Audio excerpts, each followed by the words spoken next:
We're going to call this meeting to order. First item on our agenda is an executive session. I will entertain a motion, I'm sorry, a special session. We had the executive session already. The first item is the 103rd special session. I'll entertain a motion to go into special So session. moved, Mayor. We have a motion. Is there a second? Second. We have a motion and a second. Any discussion? All those in favor of the motion, please say aye. Aye. Any opposed, say no.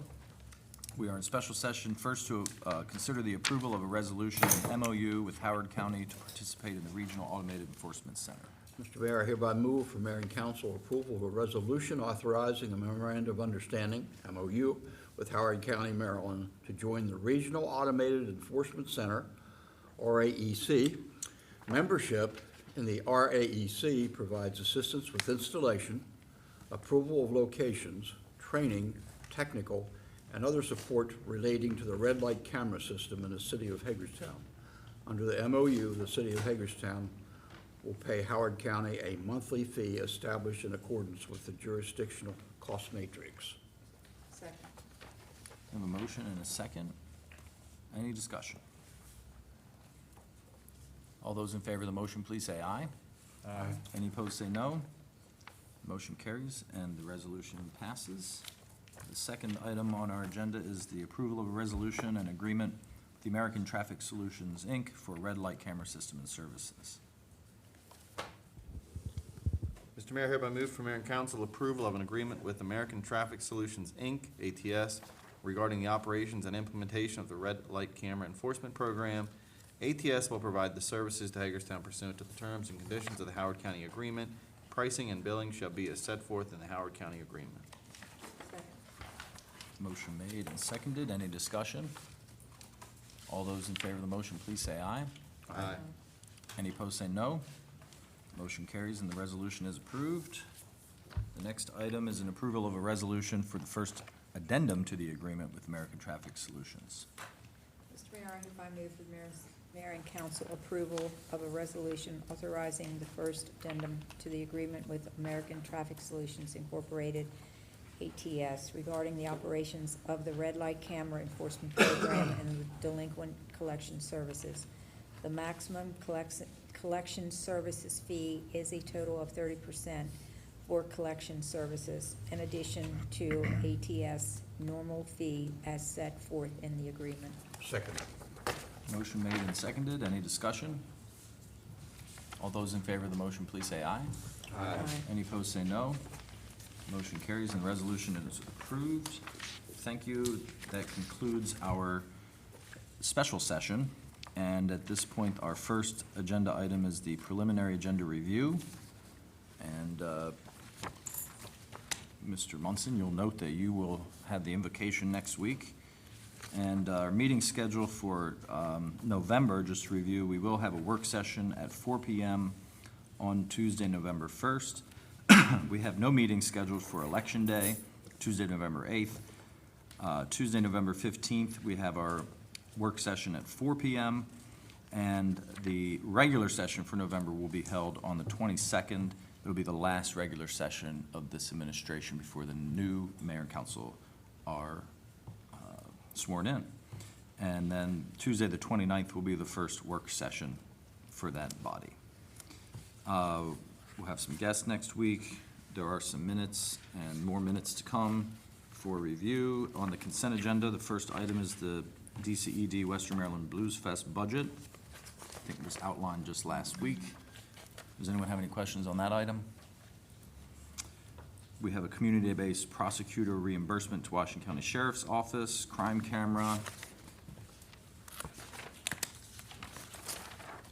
Under Police Department, any questions on those police items? Utilities has water renewal of the SCADA contract and wastewater replacement of ultraviolet bulbs. Any questions on those items on the consent agenda? Unfinished business, we have approval of an ordinance to amend the land management code, the amendments to Chapter 232 vacant non-residential structures and to Chapter 233 vacant residential structures, all of which have been discussed previously. And just a point on those last two, making amendments to these new newer ordinances, I think, is as a result of the feedback we're getting from people in the community, and so I just wanted to make sure we noted our willingness to consider that feedback and make the appropriate changes. New business, we have the introduction of an ordinance for the Burhans Village rezoning. We have the introduction of an ordinance for the easement of the photo mural with Chick Seafood. We have the approval of a contract for the muralist for the mural of unusual size. We're going to be discussing those tonight in our work session. Approval of improvements at Municipal Stadium and the acceptance of the Health Department grant, all of which will have been previously discussed. Any questions on items A through E at this point? Item F is the approval of a budget transfer for the implementation plan for the Urban Partners project. Item G is the approval of City Center Holiday Parking Program. Item H is the approval of purchase of bulk diesel fuel. And item I is bulk gasoline. The memos, or the budget sheets we just were delivered tonight, so you have those for your review. Any questions on those? The approval of a contract, item J, for the utilities patching contract with Huntsberry. Item K is the approval of a contract for inflow and infiltration citywide. And item L is the approval of membership license agreement documents for 60 West Washington Street, also on our agenda tonight.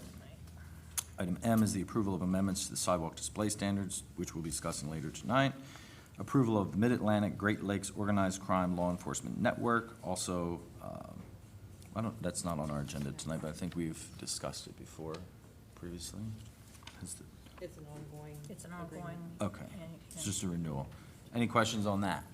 Or item O, the approval of a request for the exception to water and wastewater policy. Mayor, can I go back to the gasoline? Sure. I'm sure that I'm missing something, and you'll point out my stupidity, but the price of $145, I look at Cato at $142, Petroleum Marketing Group at $142.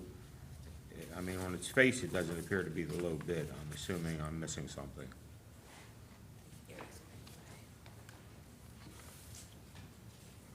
What was the, On the diesel bulk cost? diesel fuel purchase?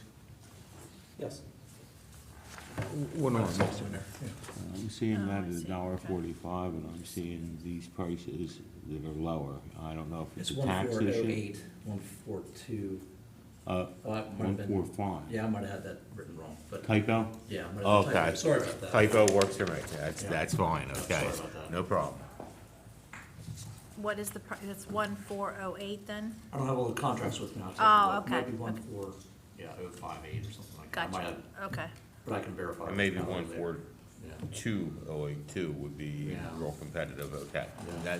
That explains Sorry it. about that. Oh, no problem at all. I started looking Thanks. when you Thank just you, what I Cal. was missing. Oh. Any other questions on that? Any other questions? All right. All right, thanks so much. All right, any questions about the preliminary agenda in general? All right, moving on, we have the 2016 Hagerstown Ice and Sports Complex Annual Report. Very exciting stuff. I just want to say, as you guys are taking your seats, it was a pleasure to visit the ice rink last night, to be there for the season opener for the North Stars and the hockey league there, and to get to see in person some of the improvements we're going to hear about tonight. Well, I'm glad you mentioned that, because you ran out of there a little bit too quick last night. The mayor did drop the ceremonial puck before the game, and the North Stars wanted to make sure that he had this. Thanks. Did they end up winning? They won 10-1. Awesome, very good. There you go. Awesome, very nice, thanks. Let me see the thing. All right, thank you again for having us here. I want to give you a report. I'm going to get to the PowerPoint here in a second. I just want to touch on just a couple things before I do. It's not covered in the PowerPoint, but I was just looking at our numbers for our last fiscal year. We generated almost $500,000 in income last year. It was $492,000 in revenue that came through the rink in the last fiscal year that ended June 30th. And we employ actually 17 people at the ice rink. We have 2 full-time people and 14 or 15 part-timers. So that's not covered in here, but I just thought that would be relevant and important for you to know that. Okay. So this is our annual review.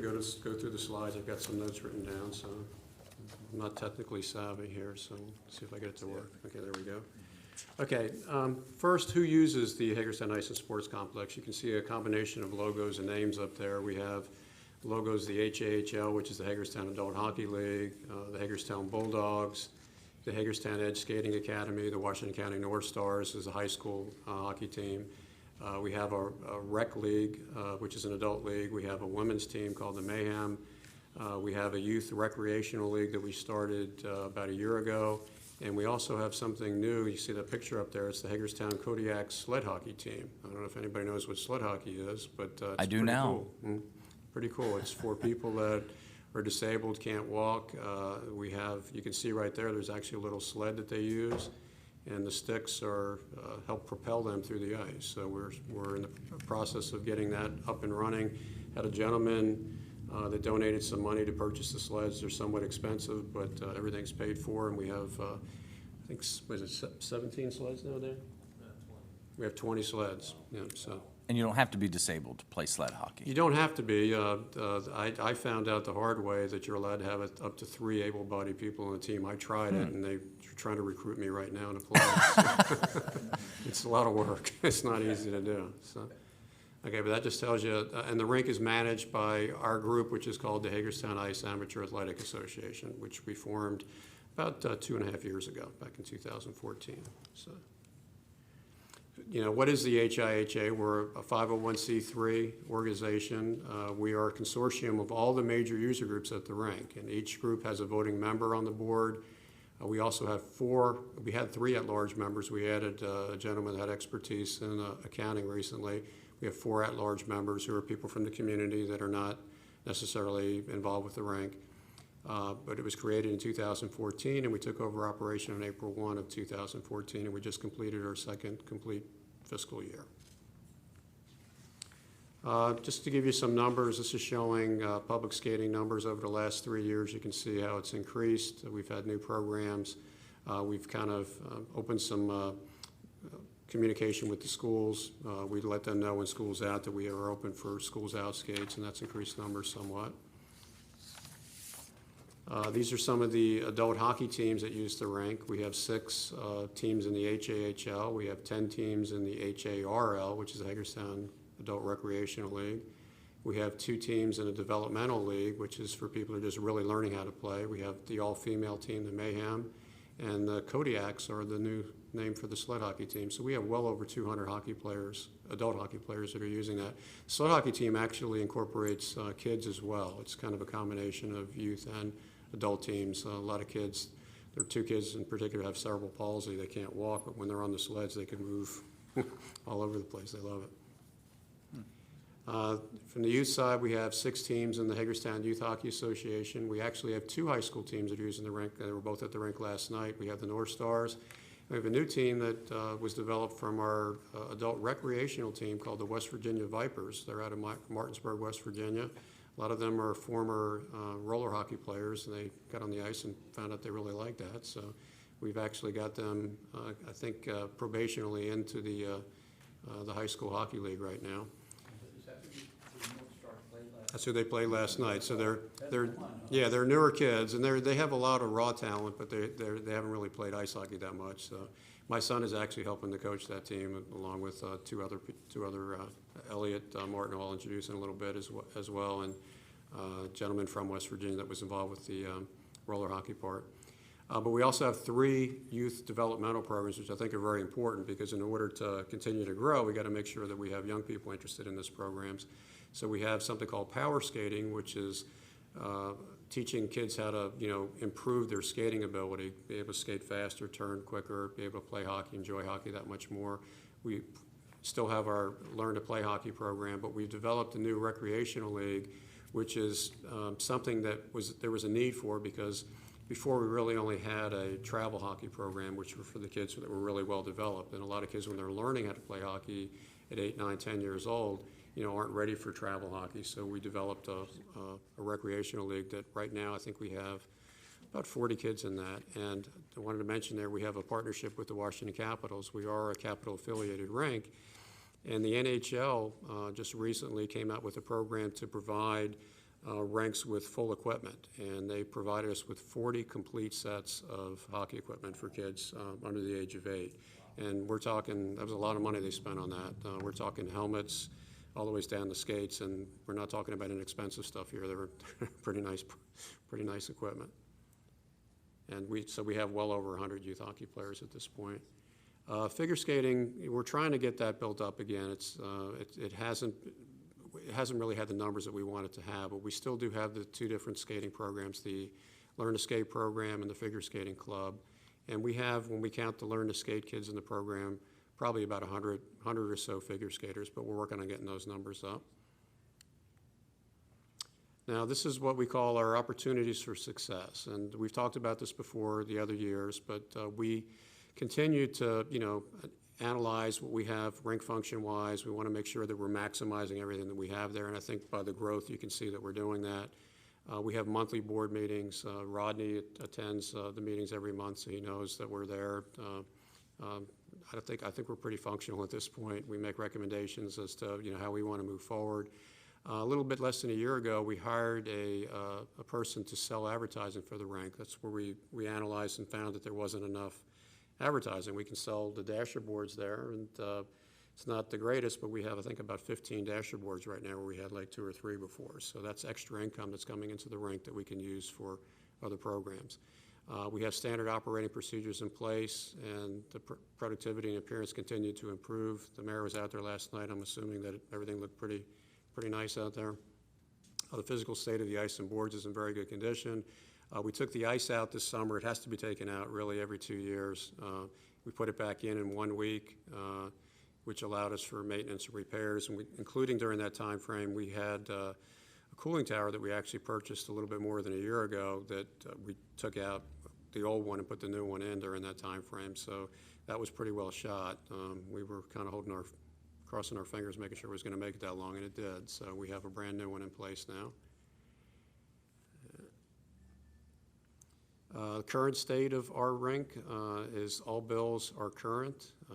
We just spent a little bit over $80,000 on the new locker rooms with showers, which we didn't have before. Did you see those last night as well? They're pretty impressive. They look really nice. We didn't have showers. It was very difficult to get certain programs in there because of the lack of that. Now we have that, so we're going to be able to explore and get some more things going. We have a surplus in the rink account. We hired a general manager full-time and a full-time maintenance supervisor this fall. If you remember, we had a general manager by the name of Chris Montana. Chris was driving every day from Cumberland, and he had an opportunity to be part owner of a business in Cumberland and decided to take that. So we actually divided his job in 2, and I brought our general manager, Elliot Martin, right there on the left. You can stand up, Elliot. Elliot's been involved since he was a kid playing hockey. I've known him for probably more years than he wants to admit. And then Dan Lavalier is our maintenance manager. He's in charge of making sure that we have ice and everything else, because we don't have ice, we have nothing to sell. So they're both doing a great job, and communication has been very, very good. We also hired a program director about a little bit more than a year ago to develop the hockey programs, and that has significantly improved our numbers, especially with the youth hockey programs. And again, we're in the black. This is showing just an example of how we are trying to pay attention. We realize the city pays the utility bills for us, so we're conscious of what the city's doing, and we've placed a lot of things in place to try to keep the costs down, and these are just some numbers of gas consumption. You can see how they've dropped.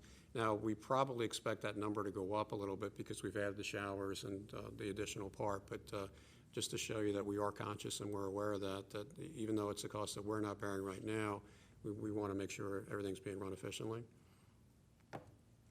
These are some numbers on protecting rink via reinvestments. Any type of surplus we have, we're putting back into the rink. So the first 2 columns you see there are the locker rooms and also the HVAC installation. They're all connected. That's a little bit over $80,000 we spent there. On the cooling tower, another $16,000. We replaced the refrigerant pump and other things. You can see right there we spent over $90,000 on improvements for the rink just in the last year alone. and they're all paid for, by the way, too. Future maintenance reinvestments, we put together what we call a capital improvements program here. We're looking at what we need in the future. Right now, we need to replace some of the rental skates that we have. We have well over 400 rental skates. We need to probably replace about 200 of them right now. We're looking at a cost of about $15,000. We need to increase coverage in some sprinkler areas behind the bleachers that were never really set up that way. And then we also want to upgrade our computer network right now. We have a lot of computers in there, and they talk to each other, but not in a way that we think is going to benefit us as much. So we're looking at those numbers. That's roughly $40,000 we're planning on spending in the next year. Again, our money that we're going to use for that. Over the next couple of years, we probably need to add some Freon to our cooling system. That's what keeps the ice frozen. It's not at 100%. We're trying to get it as close to that as we can, but Freon is somewhat expensive. We also need to repair a second refrigerant pump that we have there that's working right now, but we're going to probably be spending about $9,000 on that. But that's something we feel we can do, not this year, coming up the following year. We also, in order to increase capacity, we added the extra locker rooms, but there's not really an adequate alarm system in the building to increase capacity where we want it to be. So we're going to have to expand that, and we're thinking that's a total guess. We think around $30,000 to do that. At some point, we're going to need to replace the Zamboni. The Zambonis are only good for so many years. The one we've had is the same one we had in '97 when the rink opened up. So we're planning on that. Dan is doing a great job keeping it running. He told me the other day he thinks we can get another 2 or 3 years out of it. And then we also, at some point, are probably going to have to convert our cooling system. The Freon that we're using is an older style Freon. It's not made anymore, so we need to get the newer type that's environmentally friendly, and that's going to be a cost associated with that. So that's just giving you an idea of what we're looking at moving forward, and our plan is to be able to pay for that with income from the rink. Okay, looking back, locker rooms are finished. We continue to monitor the new thermostats were installed. Automatic lights are in the different rooms. Rodney had the LED lights put in through the entire facility with the city's help, which is going to help cut costs down. Put the cooling tower in. We're doing the school's outskates. Star Community does our landscaping for us. They do a great job in front. We have a DJ that's from ARC that does all our public skates on weekends. And we just started a new program this week with the Police Athletic League. Nick Varner just brought 20 kids out for just a public skate for them at 3 o'clock on Mondays. They had a great time. We think we're going to do that on a regular basis. So we're really trying to expand into the community, let kids really experience what it's all about. So. Okay, again, looking ahead, community partnerships, Washington County Public School Flyers, we're working with the schools. We have a discount for any city employee that wants to play hockey or any sort of program. We're in the Parks and Recs program listing. We're upgrading our network infrastructure. We've got the sled hockey program going. We have had both youth and adult tournaments in the summertime that we're going to continue with. And I just mentioned the Police Athletic League that we just started, which is a great new program. And then this is the last slide that I wanted to tell you about, because we've talked about this in the past, and I told you we weren't going to ask you for a second sheet of ice until we felt comfortable with where we were and what we could do and what we could contribute. But that's what we're thinking right now. And we have kind of a vision for this. So the additional ice time would allow for more teams and individuals to participate. And we're actually pretty much at capacity right now. We don't have any ice time in the evenings at all. We pretty much open at 4 o'clock, and from 4 o'clock to the time we close, it's filled up pretty much Sunday through Sunday. But we're thinking that if we do add a second sheet of ice, and I'm not an expert on how to put this together, but if we're going to build a building just for a second sheet of ice, it's going to cost X amount of dollars. But if we make that a combination building, and I know there is an indoor soccer facility in Frederick, and we lose a lot of soccer players to play, and I don't believe there's any sort of indoor soccer facility in Hagerstown right now. But wouldn't it make sense to maybe combine the two, and build it under the same structure instead of building a separate structure for that? So our idea is to build, and we have room to do it, build a second sheet of ice and build an indoor soccer facility at the same time and have them side by side in the same area. And the cost would be dramatically less than trying to build two separate facilities. So we're going to try to get moving on that, get some numbers put together, and let you know what it looks like and see if it works. Okay? I think that's the end, last slide, yep. Any questions? I just want to congratulate you and all the folks who are in the association who are managing and overseeing the rink, because you really have turned it around and done a phenomenal, excellent job. And you should all feel good about the work that you're doing. Thank you. Folks are taking the rink from being one of the most controversial things in our city to one of the least controversial things in our Yeah. city. You don't hear And any thank you. You're welcome, you're welcome. We plan on taking it, even further, so. Little did we dream that you would come this far. And obviously, through the dint of hard work and people working together, you're reaching out to the entire community. Yeah, It's incredible. You wouldn't know anything about building stadiums, and you wouldn't like to get involved with that, do you? I got enough on my plate right now. but- I was afraid you were gonna say that. Yeah, but I mean, I think Rodney will, attest to this, but because he comes to most of our meetings, and, it's not me, I don't want to take credit for it, it's the whole group. We have, the people that have skin in the game are the ones that are making the decisions right now, so, and we have good communication now, too, so like the different groups, work with each other. I'll give you a really good example. The Youth Hockey Association ended up with a little bit more on teams than they thought they were gonna have, and they'd already scheduled ice time. And they needed an extra hour somewhere, and we really, because we're at capacity, we couldn't find it, and we can't have, youth practicing at 10 o'clock at night or 11 o'clock at night is too late. And the North Stars had a practice slot that they were using on Wednesday evenings, and we were able to get them to work and talk together, and now they're sharing that ice time, which is a great thing, which I don't think was happening before. And the reason why that's happening is because we're meeting monthly and everybody is talking to each other, and we just have a much better communication part going. It really is a shared governance. It's not one group Absolutely. who is responsible. And by going through the mediation process and coming up with that new governance structure, it really seems to have hit pay dirt, if you will. Yeah. Yeah. And everybody has the same goal, they want the rink to be there and be That's right. successful. Any other The questions? agreement was set up too that they didn't have to pay rent right away. Right. But in exchange for that, they had to deal with all this deferred maintenance and finishing the locker room project. And they've completed all that. So I think it was a good approach, and I appreciate everything that they've done to make it happen. And in the agreement, it says sometime in 2017 is when they're? Okay. Basically 3 years after the initial stuff. Okay. I just want to say this because I think it's significant. When you came aboard, you can take credit for this particular thing. When you came aboard, I think there was some great fear. I know I had it on this council about the possibility of that ice skating rink actually going bankrupt. And you and everybody involved, obviously, have come a long, long way since then. It's been incredible. And you've got no idea how much we appreciate a good, positive report like this in the city of Hagerstown. Yeah. Well, there's, just from a personal point of view, there's no way I would let that happen. There's no way, I mean, just.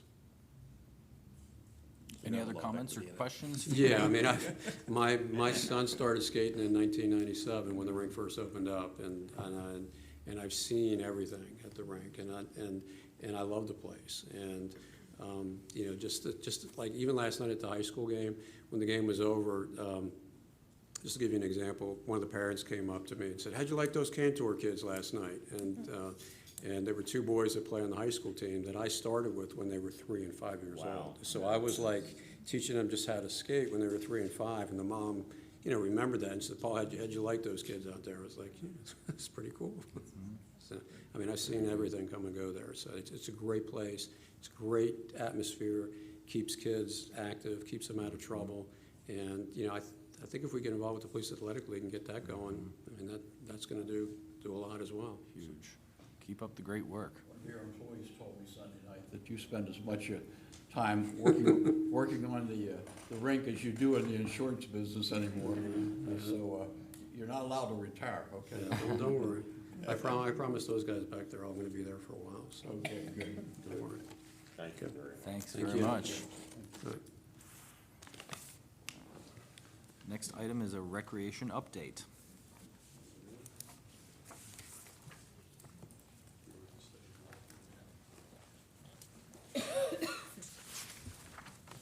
Hello. How are you, Good Amy? afternoon. How are you all? Thanks. Mayor and Council, Amy Riley with Recreation. I'm here to give you an update on all of the exciting programs that we have coming up this fall and winter. You should have received in your packet a copy of our latest Parks and Rec guide for fall and winter. Right? Did you have a copy? We just had this printed and distributed a few weeks ago. We were fortunate to be able to print 15,000 copies of the guide and distribute it through all of the elementary schools in Washington County and work with a lot of our partner organizations and sponsors to distribute the guide, and we're always looking to grow the distribution list. But if you take a quick glance through the guide, again, we want to showcase all of the wonderful parks and amenities that the city of Hagerstown has to offer. There's a really great snapshot on pages 4 and 5 of all the beautiful 20 parks that we have and all the amenities that you can find. And it's really a great guide if you want to find where our tennis courts are, where our pavilions are located, playground equipment. So it's like a nice feature to have this spread as part of the guide. And then if you keep flipping through, we again feature all of the events that we have coming up this fall. And we also had a section on how you can become a sponsor of our events or a volunteer. We're always looking for sponsors and volunteers to help grow our programs. And then if you notice, we also have a section for programs, and we kind of decipher, we have events that are open to the public, and then we have recreation programs that we're growing that require registration. So we're always looking for new instructors in the community to teach indoor and outdoor programs for us, and we're excited to be rolling out some new programs that I'll get to in a moment.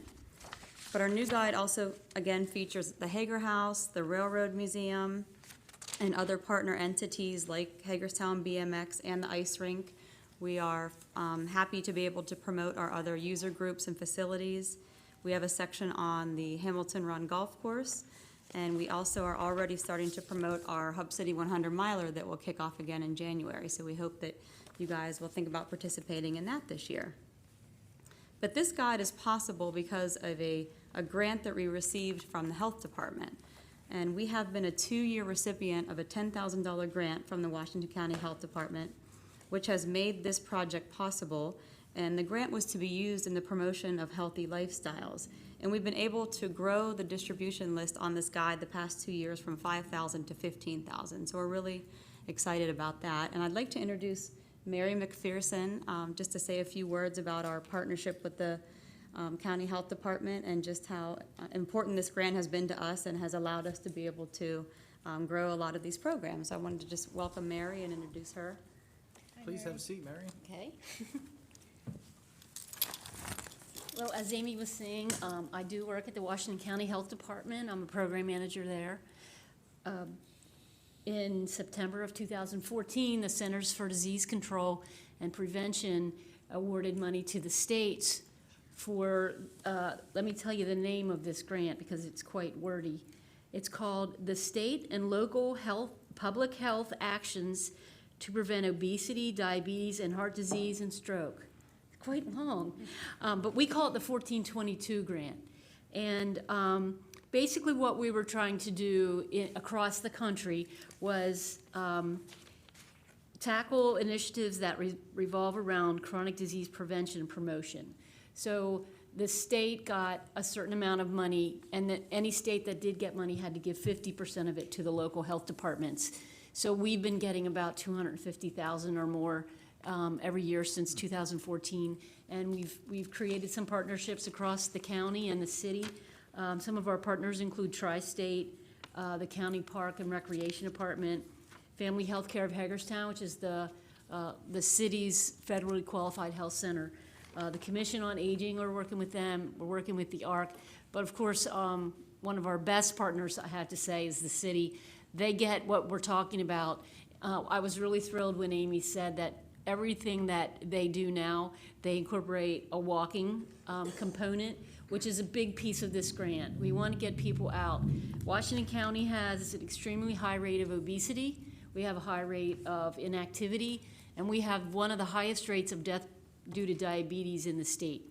So all of these things that Amy and Rodney and the whole group are doing is very, very helpful. If you go to fairgrounds, if you go to City Park, you'll see people out and walking, and it's just fabulous. So I really appreciate the opportunity to work with the city in this initiative.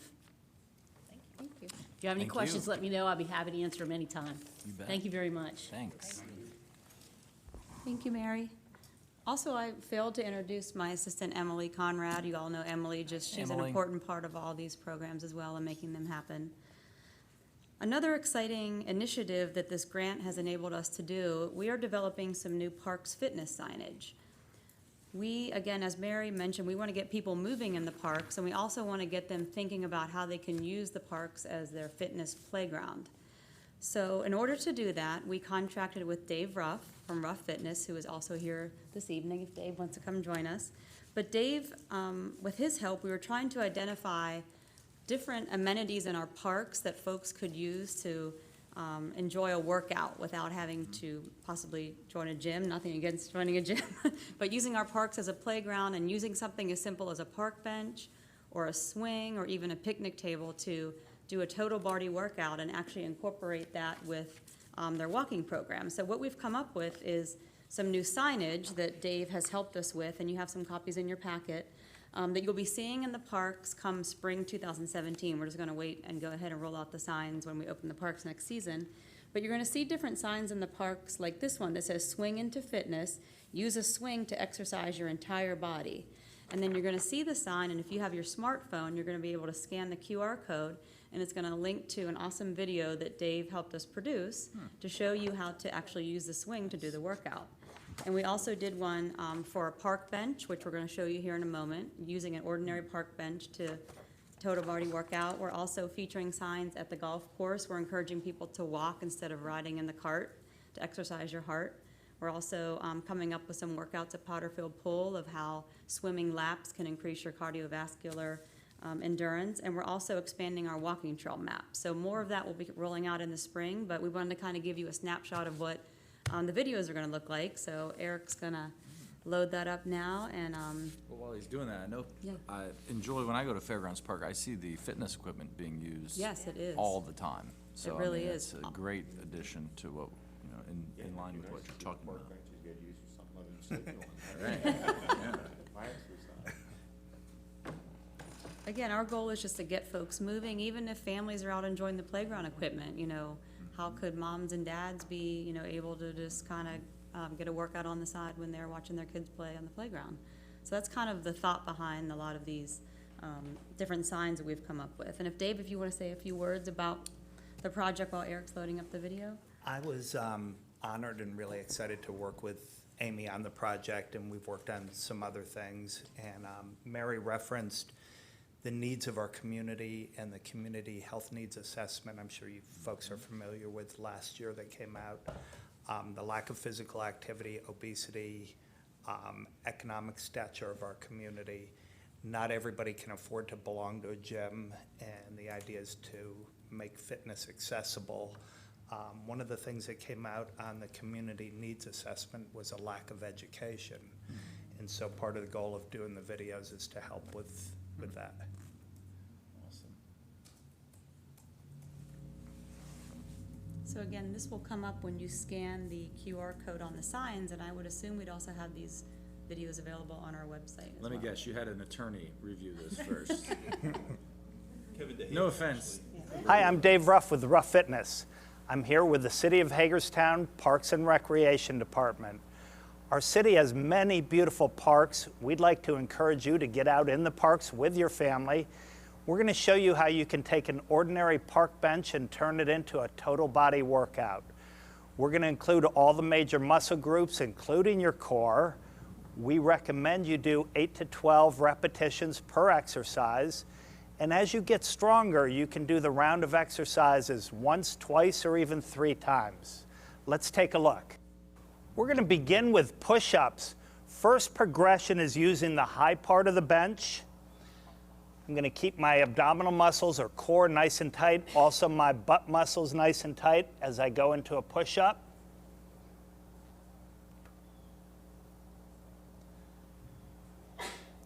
And if you're looking for a little bit more of a challenge, or as you get stronger, we can switch this exercise using the lower part of the bench.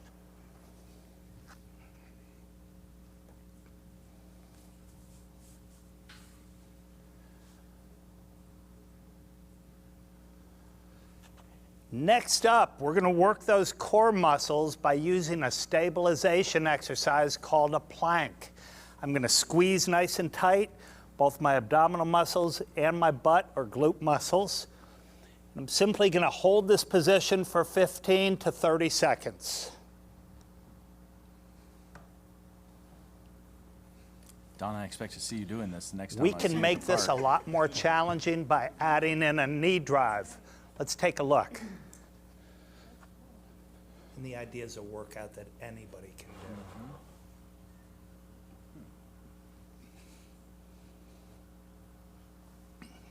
Now, can folks also just look at these on the city's? Time for YouTube some page? leg exercises. We'll begin with squats. Say Aaron Our and first Eric did a great progression, job we're going to on use the this back of the program. bench to help us balance and stabilize. You want to try and get down to 90 degrees with your shoulders, hips, knees, and ankles lined up.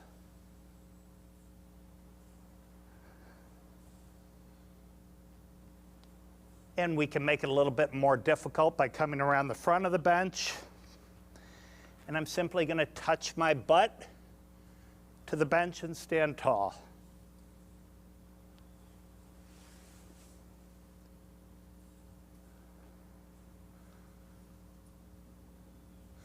The next two exercises are single leg exercises, so they're going to challenge your balance a little bit. We'll start off with a split squat. You're going to just tap the bench to help you balance. I'm going to extend one leg behind me and drop my knee straight to the ground and stand tall. And lastly, we're going to do a hip hinge that's really going to work on those butt muscles. All you're going to do is fold at the waist and stand up tall.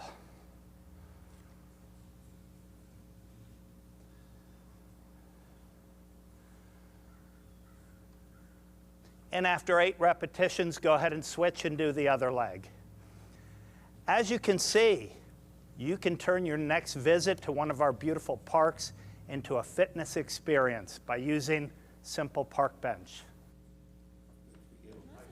Very nice. Great editing, I can tell. And my question is, how did you get the park when it was so quiet without kids on the playground? Did you have to kick them all off just to make a video? Just got lucky. It was a beautiful day. Yeah. And Dave did that in 2 takes. I mean, he did great. Yeah, it was just. Great job. Went really smooth. So again, I want to thank Dave Ruff from Ruff Fitness for helping us be a part of this project, and Mary from the health department, and these things couldn't happen without community partnerships and grant funding. So thank you so much. So how many videos of like that are there right now?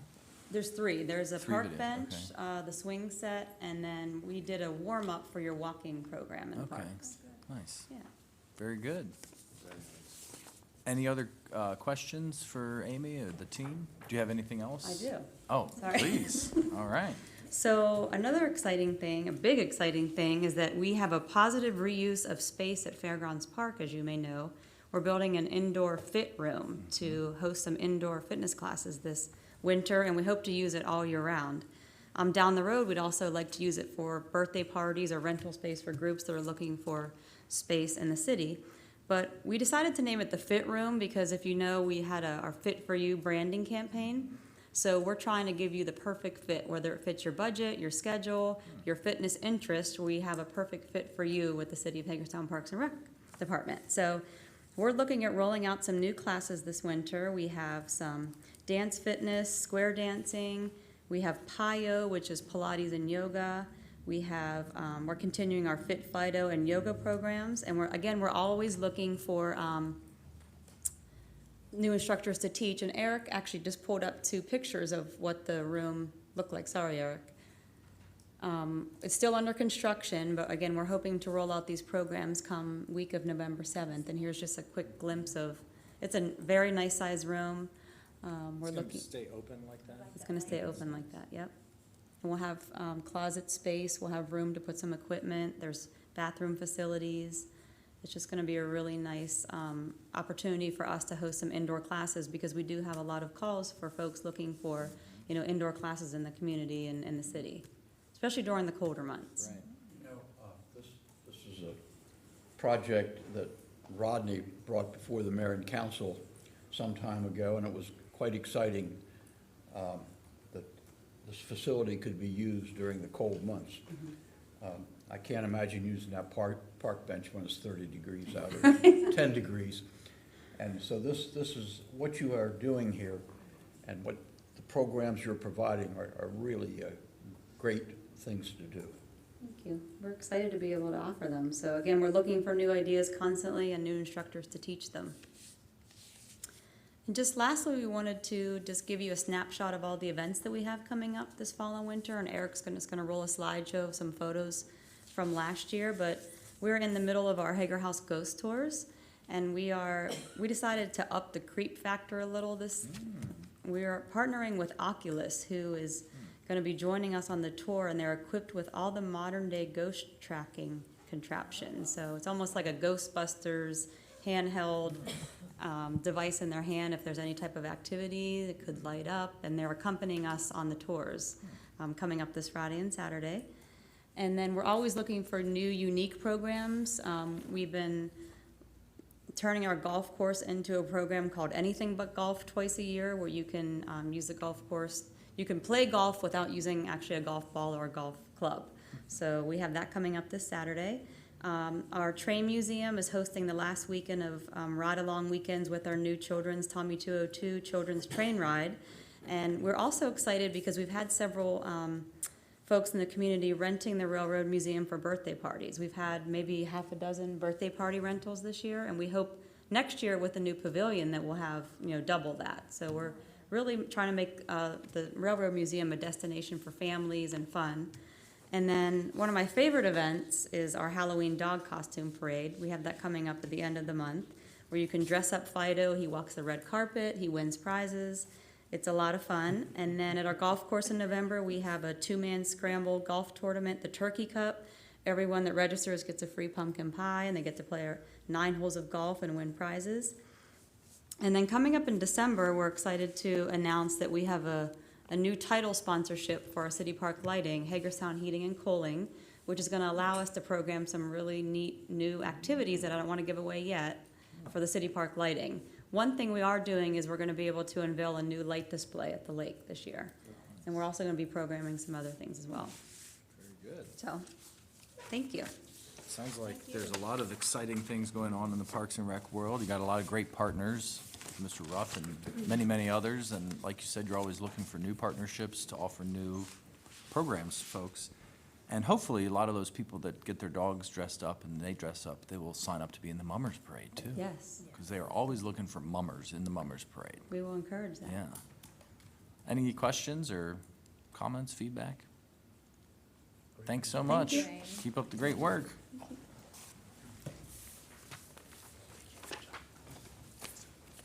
Next item is the catalytic project number 5, linking the downtown trail from A&E District to City Park.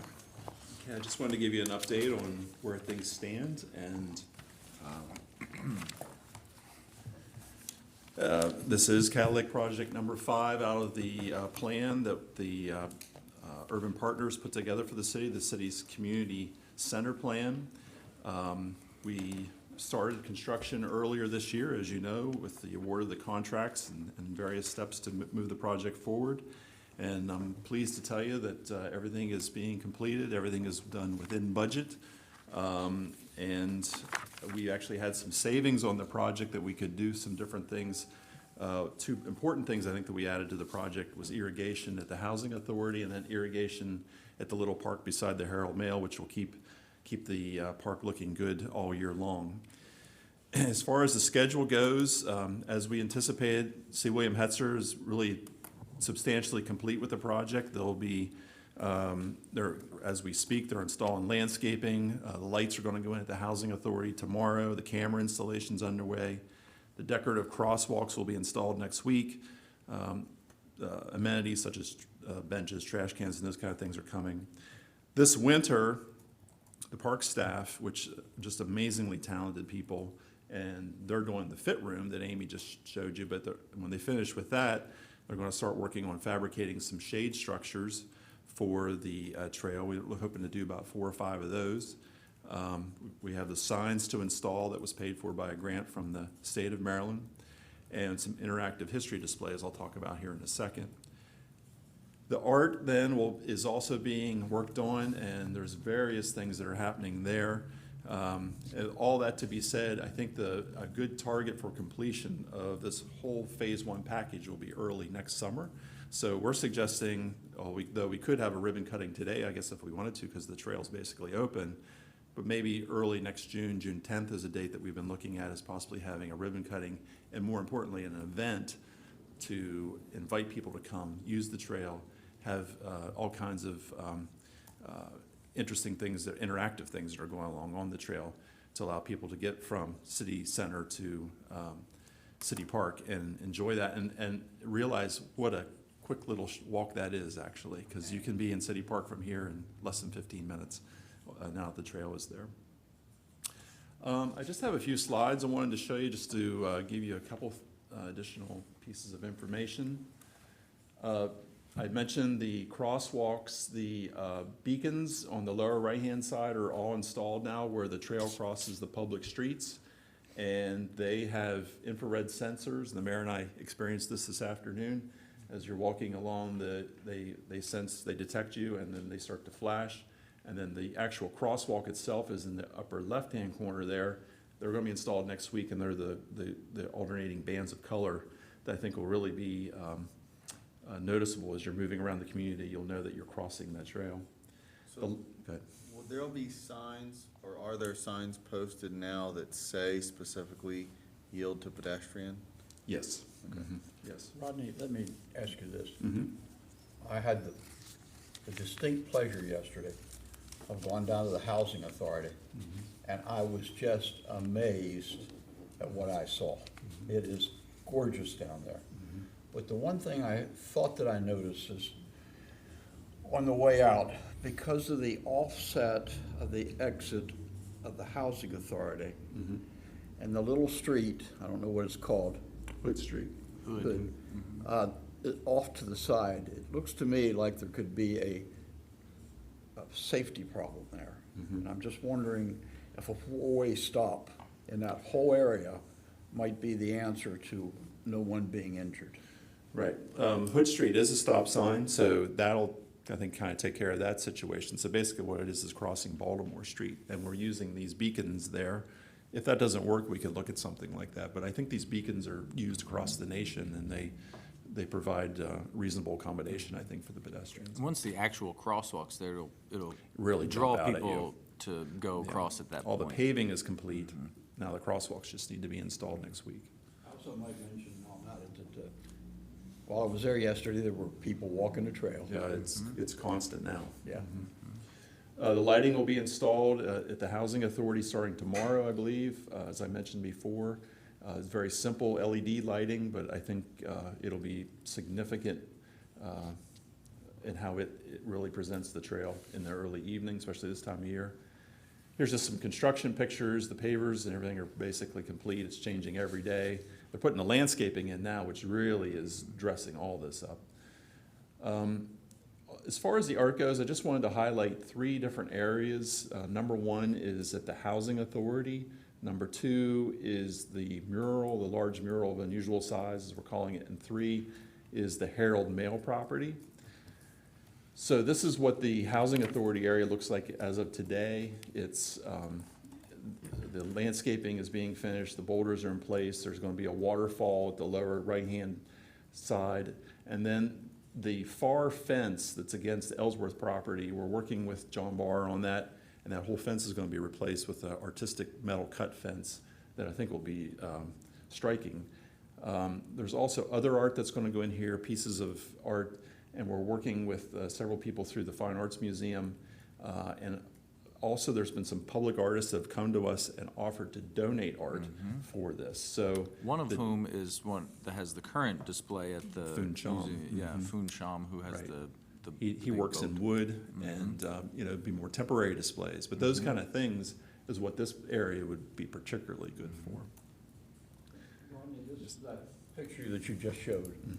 It's a good picture, but it does not catch No. the essence of how lovely and interesting and attractive that area is now.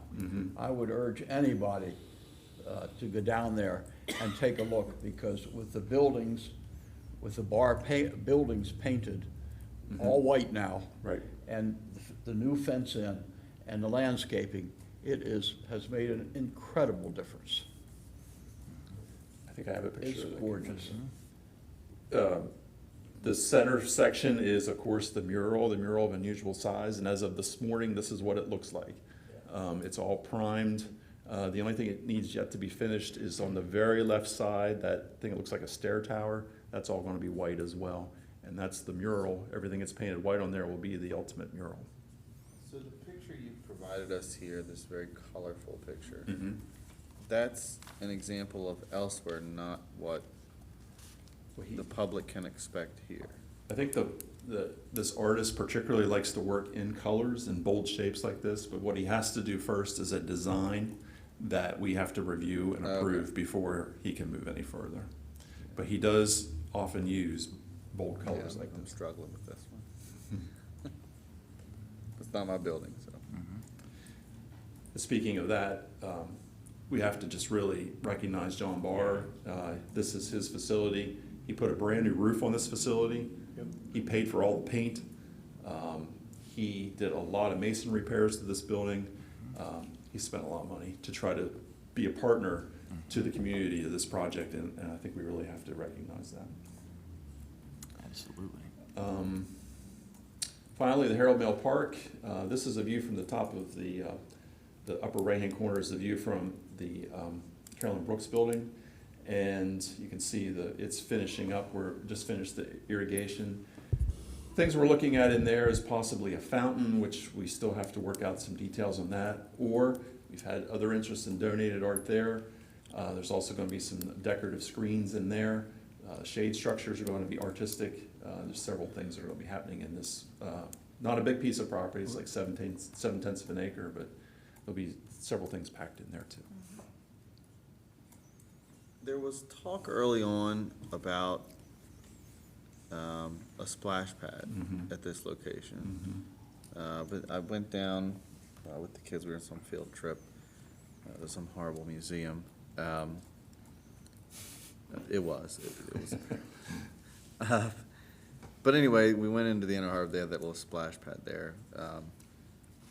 And so I guess that my curiosity is, if we've not finalized that, or if we've excluded that, why have we excluded that at this point? Yeah, the only reason, we were gonna put it in that oval that you can see there. Yeah. We just finished the splash pad at Potterfield Pool, so I had good contact with the people that are with the State Department that does the regulating of those things. When I talked to them, they said that the only way you can get a permit for them is if you have bathrooms and showers. I appealed to that person's boss, and they told me the same thing. But yet I still see these splash pads around the state that don't seem to have those facilities. So I'm more than willing to pursue that if that's what you want me to do, and I think that's. All I'll say is that was the highlight of the day, not the Kids buildings love and those things. restaurants that we went Right. to. And that, So- we haven't changed a thing. That was exactly where it was supposed to go, so it still could happen. But As a parent who is constantly coming downtown for events and keeping their children out of the university fountain, I would only appeal to you that kids like that type of activity. Right. And at the Inner Harbor at least, which is my really only experience I've had with one directly, Right. it's not out of hand, it's a fairly controlled environment, you know, For us, people all are men adults. who don't have grandchildren yet, make sure I understand what the splash pad is. It basically is a concrete area where every so often at different sort of intervals of When water activity. shoots up, Right. just, Yeah. and they really tell you need showers and bathrooms? Right. for Yes. that? I mean, that's why I Yeah. thought that's what you were talking about, but that didn't make any sense. No, those are, first time I came across one of them was in Aspen, Colorado, and you're right. They're a feature that Yeah. just attract children, like, Oh, yeah. Rockville has Like one in their flies. town, their new town center.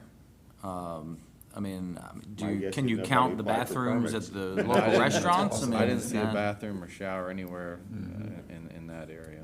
Yeah. I think this would be an okay fallback position, because the way we could design the fountain is, the fountain wouldn't look like this, but the water came out, you could have what they call runnels in this area, that is actually these little raceways of water that the kids could get in and splash around in. That could be a fallback position, but I'll be happy to pursue the yeah. splash pad again. I think we should, maybe a letter from the mayor or something. Let me make a suggestion. If the state is persistent, our legislator here in Hagerstown could put a bill in saying they have to do it. Okay. And I bet you, based on my personal experience over a number of years, I bet you it would happen. Yeah, Okay. something like this, I bet you're right, Don. This is not. Right. it's Well, a especially when you can no-brainer. point to so many examples in the no-brainer. state already. I Well, mean, is this one of these it things just where it's a absurd new to say you regulation have to and, have- yeah, kind of silly. Say you have to have those showers and bathrooms, yeah. Two more things. Couple lower budget items, but I think are gonna be super cool. One is, this is all out of the art master plan, there's this thing called Portraits of Hagerstown. And right there is an example of, this is a picture Mark Youngblood took, that I think we all know. Basically, it's just a black and white photo of a person or something in Hagerstown that could be labeled and give the photographer credit. And last week I met with the Barbara Ingham School, and they are just so want to be part of this project. So they're going to be the ones taking the pictures, and then somehow we'll jury what they're doing and select the pictures. But one place where we'd like to use these is down at Chick Seafood. This is on Lee Street. And that wall that's there, that's actually a pretty cool wall, but it needs power washed and cleaned up a little bit. But we could put murals like that on there. Also at the Herald Mail, by their dock where the trail starts. We could do like 35 of these, and they're not expensive, they're just PVC. But I think it will really attract people to come see them. Kind of throws back to the butterflies and things, where people want to come see these things. And, you know, the kids at Barbara Ingham would be the ones putting them together. I love this idea, but I'm gonna tell you, I hate the idea of people's pictures. Okay. And I guess when I think of Hagerstown Cultural Trail, I mean, I would be more interested as a goer, or, you know, a patron of the trail, if they were black and white photos associated with various places downtown that would make me want to sort of seek them out and find them, you know, that speak to the character of downtown, which is what I think you're trying to link. I'm just not a big fan. I mean, when I see black and white sort of photos of people on a wall like this, it screams memorial, and I would, that's just my 2 cents, to stay away from. Well, after I met with them last week, they basically told me we need to put together the criteria for what the fixtures should be. So that's right where we're at. So that's good feedback. I can definitely use that. It might be a mixture of things, but maybe it won't look like that where it's all those photographs of people's head and shoulders. Yeah, I agree with you. The other thing that's part of this is, you know, we talked about history. And Aaron Wolf and I have worked with some of our local historians, John Fry, Randy Anderson, Elizabeth down at the Western Maryland Room. And we've really kind of boiled some of the really interesting history of this area down to 6 things: railroad, aircraft and innovation, which would be for the whole community, some interesting stories about medicine, milling, which the mural of unusual size, that was a mill. It's called the Stickle Mill Building. Industry, and then, of course, Mary Tipcomb in the library. And this photograph is just example of some of the great historical photographs we have of that area. The Stickle Mill is here. This is the Dagmar, this is the Antietam paper building, and you can just see the rich railroad heritage of that area for both passenger freight, passenger cars and passenger trains and freight.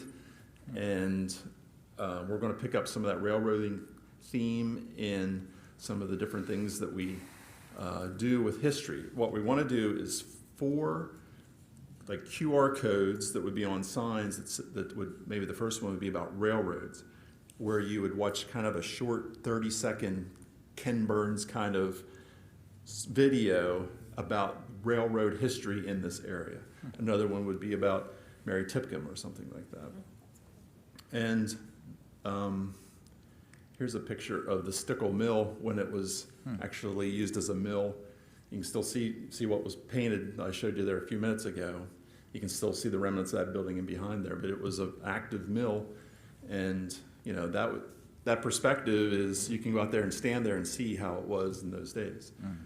The other thing is we want to do a geocaching trail.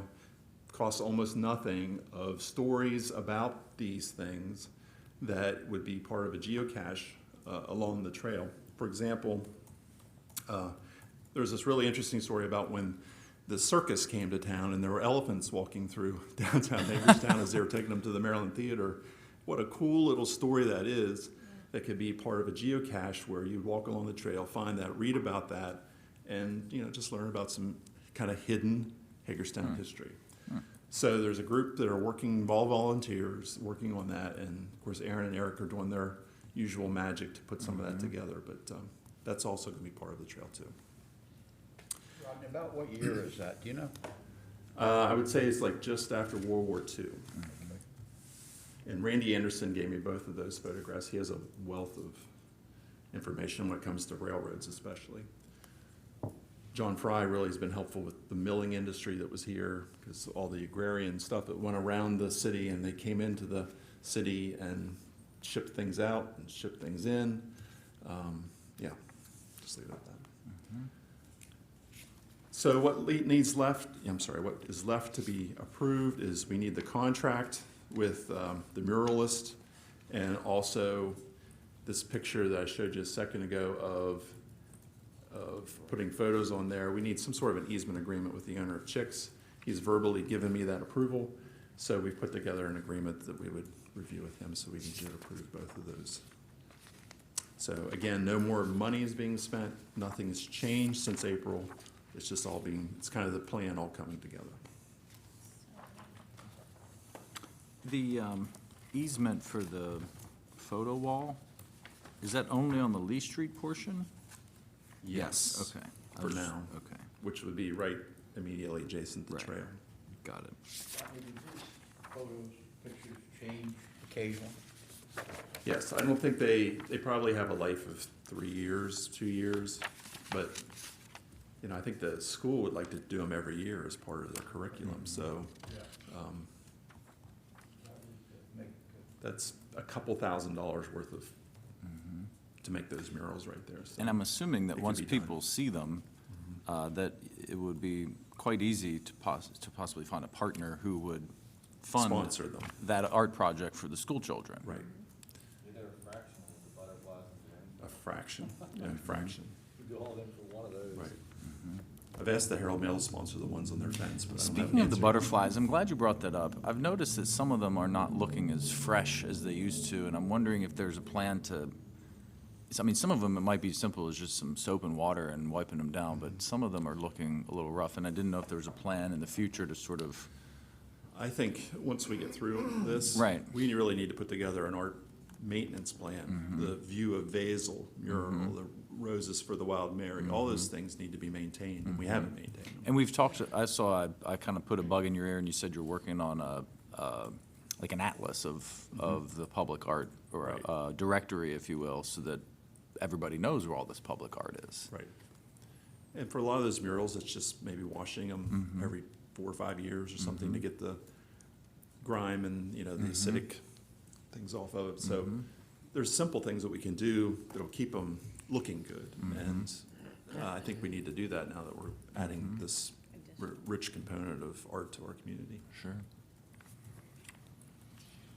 Well, I'm just very impressed with the execution of this part of the plan and the fact that the Art Selection Committee, the other folks who volunteered to be a part of it, has really continued that community engagement aspect of what brought this whole thing together in the first place. And I want to give Rodney and your staff a lot of credit for moving it forward and keeping it on time and under budget.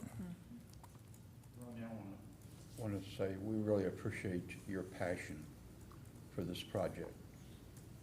You've put your heart and soul into this thing. I know that. I've worked with you in many instances on this particular project. But the best thing of all is that once it's finished, we're going to have from what Urban Partners told us, from 10 to 25,000 more people a year coming to downtown Hagerstown just to see this particular project. And not only, And there are things happening related to this too. And some of them are small at this point, but we just went to an opening today where the person said that this was one of the main reasons they. Dr. Gammerman, yeah. Right. yes. There's things happening on Antietam Street, there's things happening in the general area. John's obviously spent a lot of money on his building that he wouldn't have probably otherwise. So it's starting to happen, but we still have, this trail isn't the end of this project, it's the beginning of the Right. project. And that's very, very important for us all to remember. Absolutely. And, you know, what Urban Partners says is you have to build a neighborhood in this area. And there are lots of opportunities to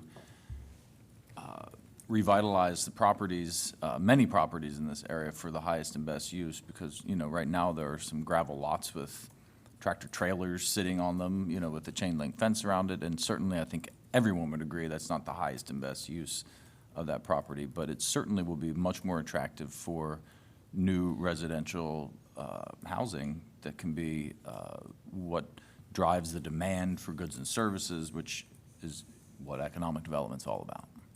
So, Well, I think that we, in our downtown, often have lacked interconnectivity. I mean, you go to any block and it pretty much sort of functions as its own block. You know, you go to the university block and it's sort of, that's the block the university's on. You go over to the district court and that's the block the district court's on, and over to the library and that's pretty much, you know, and so this sort of, or this type of project, we've talked for some time about linking sort of the north end with the south end of downtown and how to get from one sort of anchor location to another.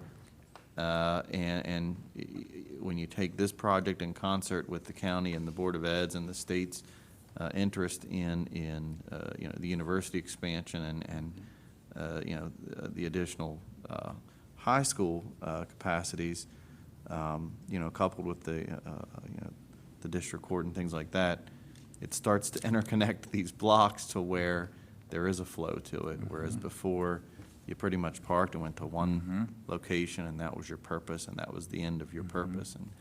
And I think that much like sort of the destination locations of, I don't know if people remember, you know, when the butterflies were put up and people started going from block to block, you know, and I was one of the people that sort of, you know, got drug along with the kids to look at these things, but I think you start to discover that there is some interconnectivity that you have to sort of exploit in order to make it successful. and I just want to say this too, you know, there are some bitter critics out there still who believe that this is a trail to nowhere. And my only response to that would be, only if you think that the city's highly successful arts and entertainment district and the jewel of Hagerstown City Park with the museum, only if you think those are nothing would this be a trail to nowhere. And I would further add to what has just been said, that eventually the vision for this trail is that it would eventually connect north to possibly the city market. And therefore, you know, for years, every once in a while, the idea comes up of just shut, you know, Potomac Street down and create a pedestrian mall like, you know, Salisbury or Winchester have done. But really what this does is allows us to create that pedestrian center, but not have it be on a street, but within those blocks. And I think Councilman Alshar's point is well taken, that to connect the sort of inner part of our city with, certainly with the great amenity we have at City Park, and to revitalize the neighborhood south of Antietam Street, is all going to help create more synergy for the investments that we expect to come of it. Well, but not only that, in other communities where this sort of a project has been built, it has really brought a lot of people, a lot of tourists, and a lot of locals too, into the downtown areas to walk, to shop, to eat, and it's created a lot of jobs. Right. Well, and I think the SAGE report from 2012 said that for every dollar you invest in the arts, you get a $2 return on investment. And I think that's part of what your point is. And I think if we're going to be a gigabit city and we're going to highlight the fact that we are, you know, cutting edge and trying to attract the creative class, then this investment in ourselves will only attract those who want to continue to invest in us as well. So I really think that it's working, and I fully expect more great things to come of it. Following the plan. That's right. Any other questions or feedback? So we have 2 items on our regular session next week that will move these forward, the mural of unusual size contract and the easement for the Chick Seafood. Got it. All right. Thanks so much. Thank you. Thank you.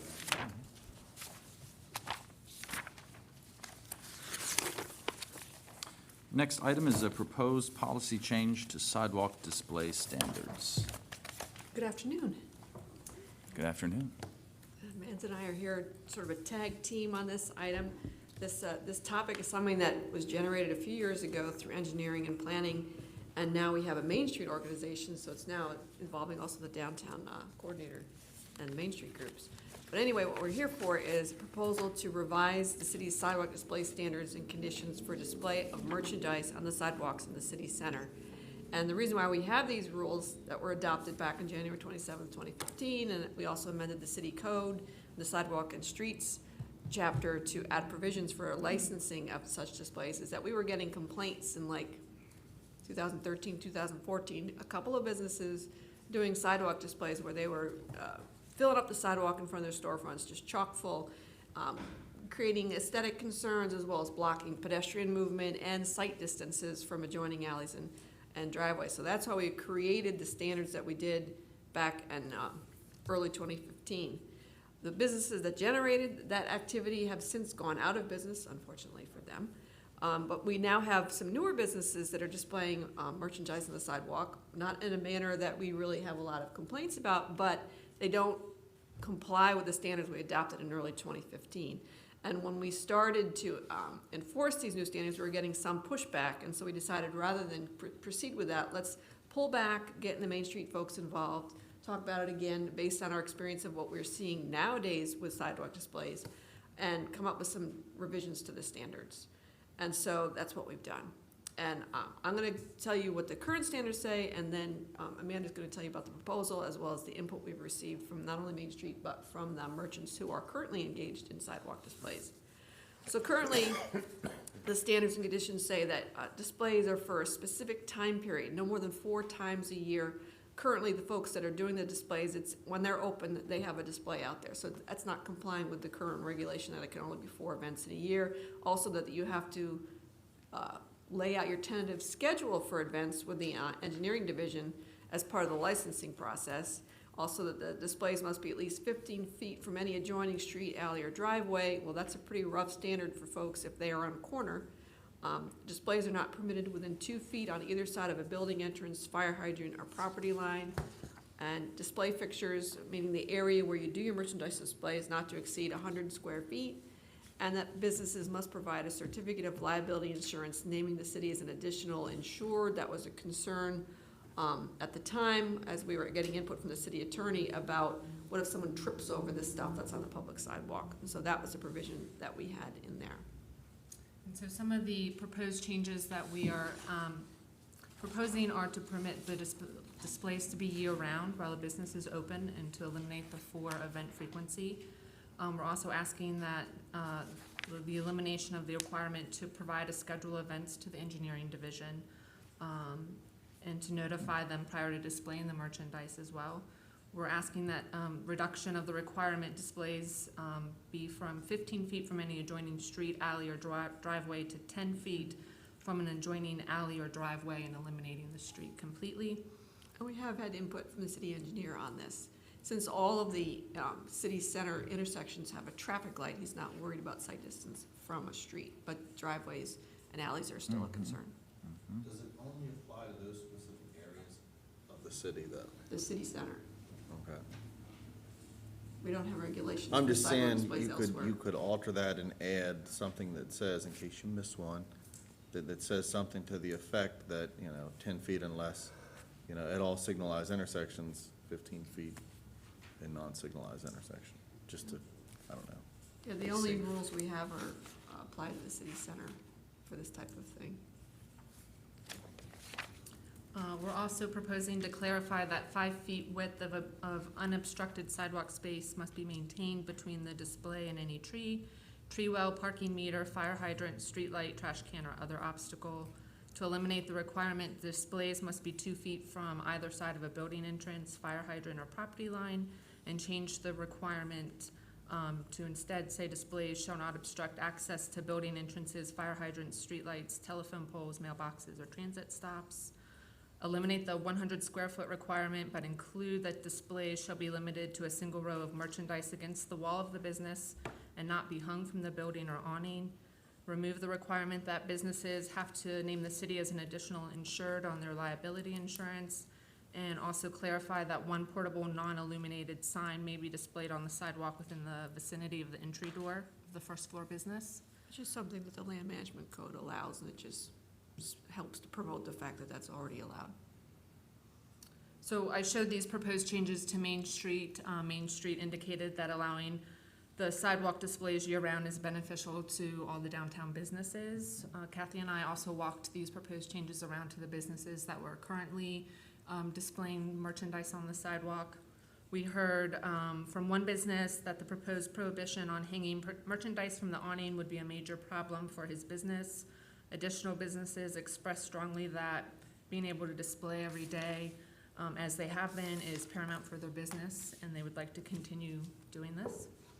And then, since walking these around, we've also heard from another business who indicated that it would be easier for pedestrians to keep traveling in a straight line instead of having to walk around some merchandise that's being displayed up against the building, and it would force them to then walk around on the bump out. Yeah, if they were told they could no longer have it in the bump out, which is not adjacent to the building, it's adjacent to the curb. I don't like this stuff in the bump out. That's just I'd rather it be against the building. I think that increases liability for us.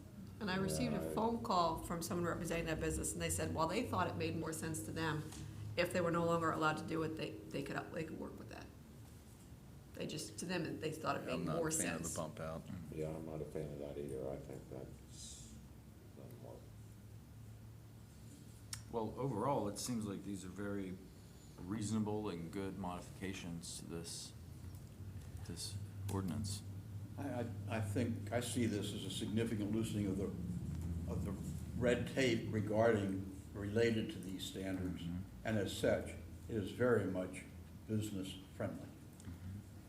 I think it's really good that you got their feedback, and, I mean, these are the people that it affects, and so to, anytime you try to do something new, you have to sort of try it and then come back, get stakeholder input, and then take that data and make a decision. And so I hope, I don't know how everyone feels, but it seems like, to me, these are very reasonable changes, and will help businesses continue to do what helps them be successful in business, but also protects public safety and make sure there aren't any hazards for people. What was the opposition to the insurance?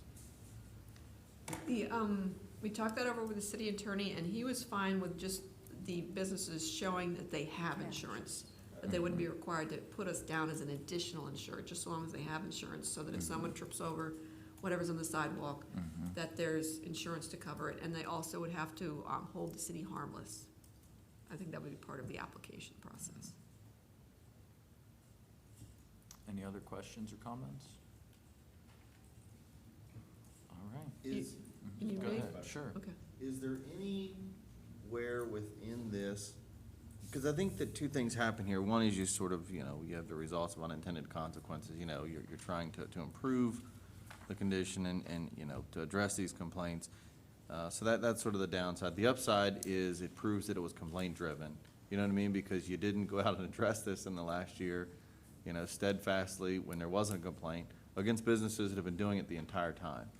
And I think that speaks volumes to these arguments that, that staff is, just out to get, this type of activity all the time. It's just not the case, and this proves that point.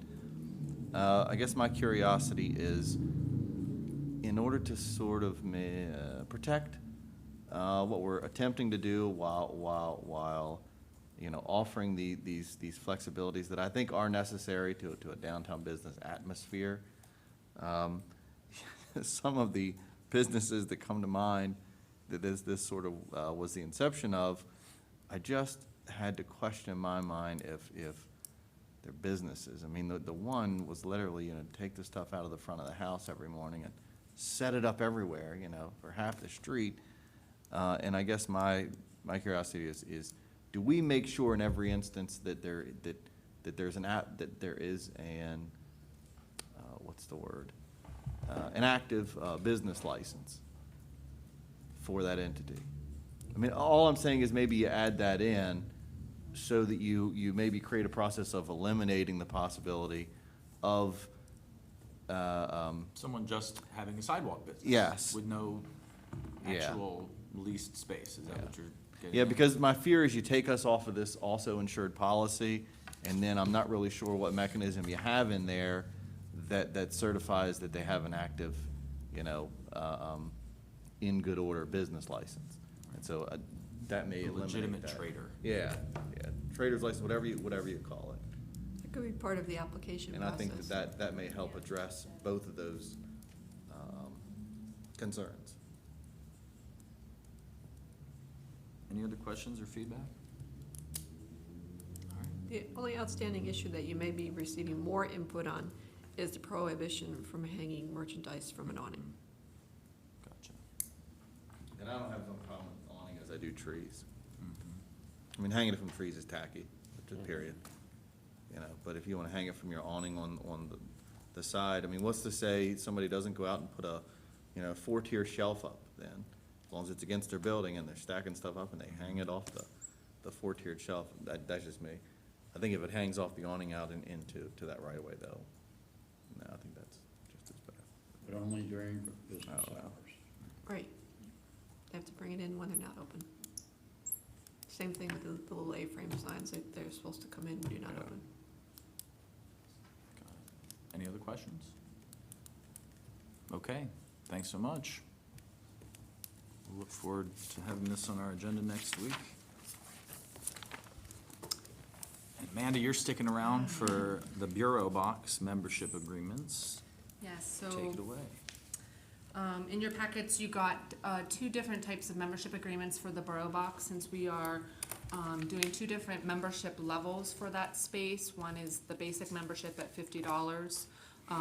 We consulted with the city attorney and felt that a license agreement for that type of membership would suffice. And then the second level of membership is to lease one of the two office spaces, and so that would require a lease agreement.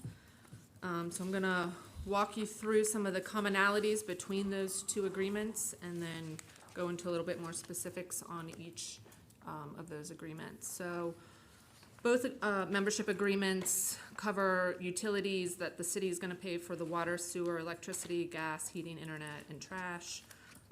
There's an insurance portion to each agreement where the user agrees not to do anything that would contravene the policy of the insurance that the city will have on the building. Maintenance members will keep premise neat and orderly, in a neat and orderly condition, and the city will agree to maintain the property in good repair. Alterations, members will not make alterations, additions, or changes to the premise without written consent of the city. There's also a use requirement where the member is using the space solely for the purpose of the name business and any associated business activities with that use. All members will be receiving key access, and so they'll be required to sign a key agreement, which was Exhibit C in your packet. And they also will have to cover any costs associated with missing or losing their keys and changing locks and those types of things. They'll all be signing a wireless network user agreement, which is Exhibit D. They agree not to assign the rights to any person or entity without the written consent of the city.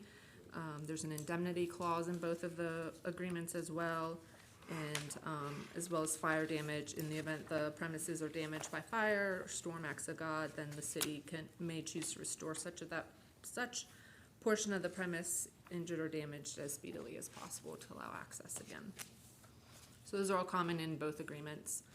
The license agreement, which is, like I said, for the basic membership, that's gonna permit access to the larger co-working space, the kitchenette, the restrooms, and the conference room at the Borough Box. The term would be month to month at a fee of $50 a month, which would be paid in advance. The city may increase the fee with a 30-day written notice, and the fees are not gonna be prorated. There's a late fee of $10 after a 5-day late on your monthly payment. We can charge $10 late fee. We're gonna require a security deposit of $50 and a $30 return check fee. Signs, members are not gonna be able to erect or place any signs on the exterior portion of the building without city's written consent. And part of the default, if the city may cancel the license immediately should the member fail to fulfill any of the conditions set forth in the agreement upon written notice, or the city may also cancel the license at any time and for any reason upon a 15-day written notice to the member.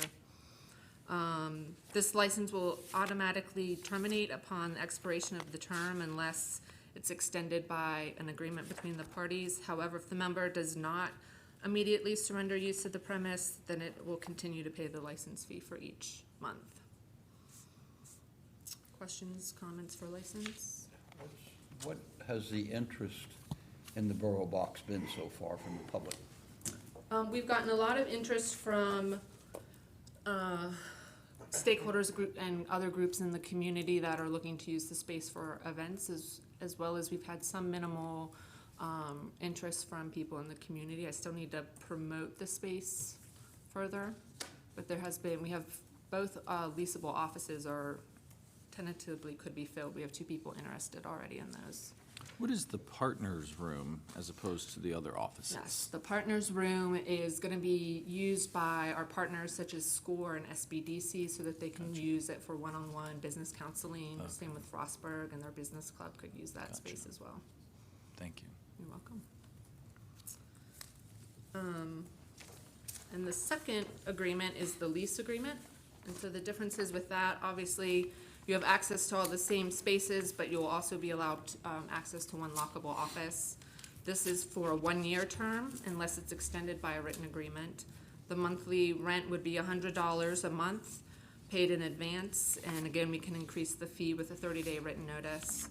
And again, this has a $10 late fee after 5 days being late. A security deposit equal to 1 month's rent, and again, a return check fee of $30. The tenant would be permitted to place a sign. There's a window portion next to the office that they could put a sign up advertising their business, and then they could put something out on the exterior with the written consent of the city. They would also have to agree to the right for the city to inspect the premise at all reasonable times during business hours, and the city will have the right to show the premise to any prospective tenants as well. The default under this agreement, any default made in payment, then the city may cease and terminate the relationship of the city and tenant, and in event of default or violation other than non-payment of rent, the city shall give the tenant 15 days notice in which to correct the violation, and if not corrected within 15 days, the relationship of city and tenant can cease and terminate at city's discretion. So the expiration part of this lease will terminate automatically upon the expiration of the term.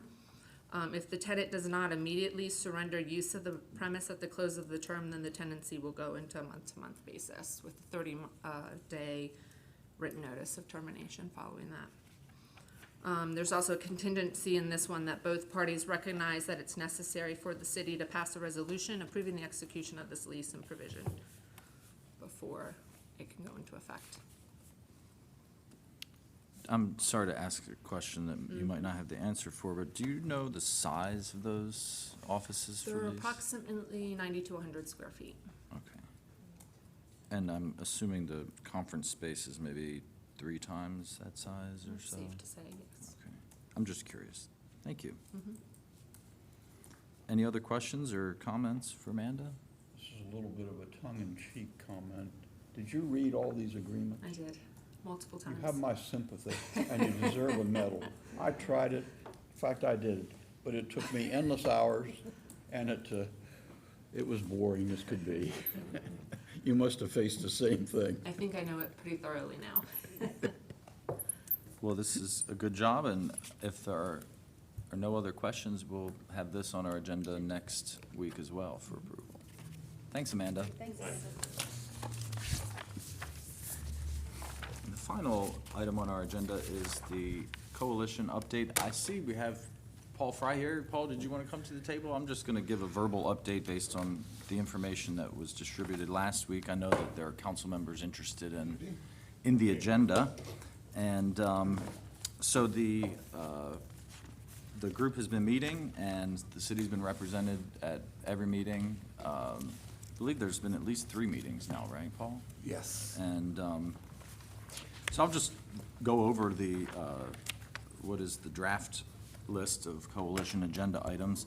Certainly Interstate 81 continues to be at the top of the list for, as a transportation improvement project. The I-70 Route 65 interchange is also on the top of that list when it comes to transportation. For community revitalization, obviously the urban improvement project, or I think we renamed it the Hagerstown Improvement Project because the acronym is HIP. And so that is there, and we're going to confirm the dollar ask, as we move closer to the legislative session. But I get the sense that the governor was highly impressed with his visit here last week, and I'm sure he didn't make any solid commitments, but I do think it piqued his interest, and I'm hopeful that, that will come through. We are putting the CRIS legislation back on the agenda, and we'll be meeting with Delegate Wilson in the coming months to fine-tune that legislation and see if we can't get more co-sponsors and submit it again. We talked a little bit about how we have to differentiate that between the CRIS and the TIF. And I know there was some other discussion about what state agency this program might run through, and that might be a possible piece that we work on as we move forward. The legislation to address foreclosure and receivership and assisting the city in controlling abandoned and distressed properties to get them cleaned up and back on the tax rolls. Our staff will be preparing an information page. We don't think there's a specific ask this year. Last year, there were a number of bills apparently that came into the General Assembly that tried to address this issue. So their decision was to make no decision and study the issue further over the summer. My understanding is they have done that work, and I'm sure that work continues. And so we don't want to have a specific ask before we really know what the results of that study was. I believe that was what we're looking for there. But staff is working on the information related to that. I just reviewed that with them, sort of modifying what we submitted last year and really putting in some hard data about what exactly that challenge looks like here for us. Other items are obviously monitoring changes to state incentives for downtowns offered by the Department of Commerce. There's been talk about, the enterprise zones and what that looks like and what that means. Concerns that a new tiered approach may provide less incentives. So we're going to keep an eye out on that. That's a priority for the coalition. And then another coalition agenda item is the National Park Service headquarters for the C&O Canal in Williamsport.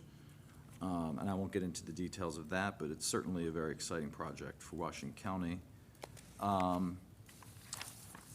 The tourism piece, the increasing the cap from $3 million to $6 million for annual funding for the Maryland Heritage Area Authority. This is something that Dan Spedden and his group have been looking at to really beef up these heritage areas and increasing tourism. In terms of education, obviously, just sort of letting folks know in Annapolis, different initiatives going on, like the On Track, the Bester Community of Hope Initiative, and I think that was it for education. Public schools will have more to share. The library didn't have anything specific. On the watch list for 2017, USMH operational funding, which I think is a perennial item on the watch list. Gaming revenue protection, I think that's the same thing. That's always a perennial item. Shifting liabilities from the state to localities, again, that's perennial. Highway user revenue restoration, more recently has been perennial, because we do still prioritize that.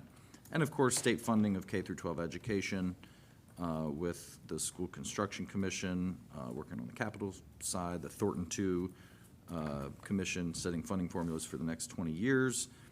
We have several local representatives on those commissions, so we are going to certainly look for the results of that work. And that is the agenda.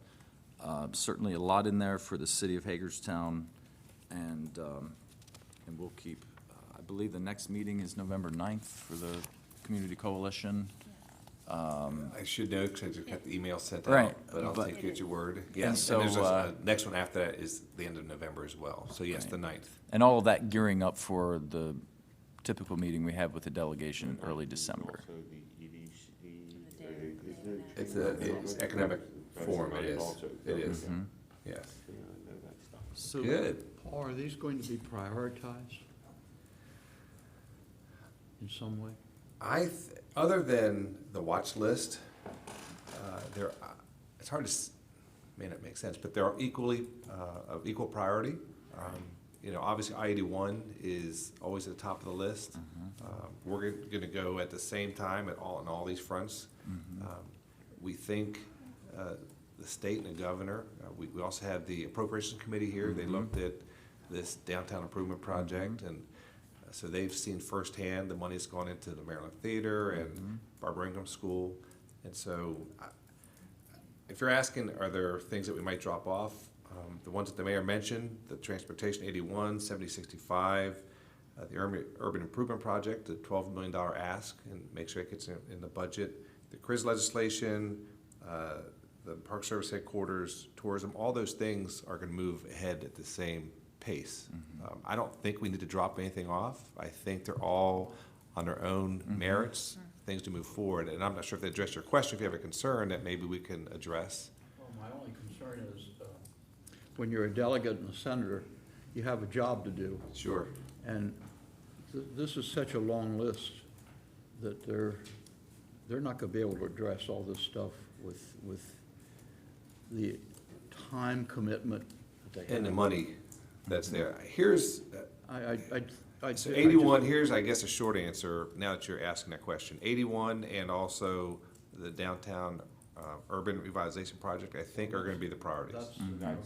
Yeah. Okay. So if it comes down to it, and talking with our delegation, to your point, that's what they're, It'd be nice if we would prioritize the ability to work with blighted properties as well.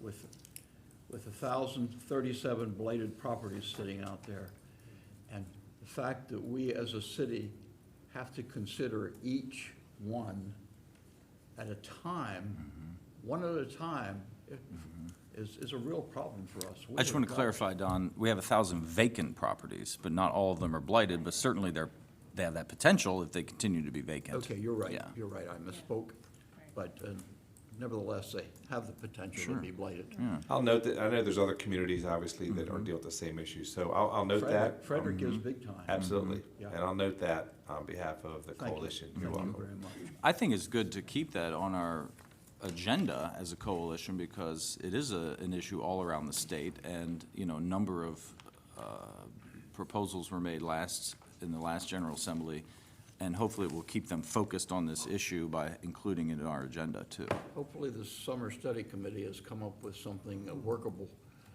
and helpful. And the fact that we're pushing it will encourage them. And just a couple dates, I think it's December 6th is the delegation meeting date, is the date I that wrote Tuesday down at our morning? meeting. I believe so. And then February 1st, I noted is the day in Annapolis. So just if you're an advanced planner and are interested in that, yeah, February 1st. Are there Yes. any other questions or feedback on the coalition agenda? Thank you, Paul. Obviously, a lot of work has gone into this, a You're whole welcome. lot of Well, work. thanks for feedback, and if something comes to mind, just let us know. We'll make it part of the communication. So thank you. You're welcome. Thank you. You're welcome. All right, at this time, we'll have city administrators' comments. Nothing additional? City council comments, we'll start with Councilmember Metzner. Nothing, Mayor, thank you. Sure. Ms. Nye?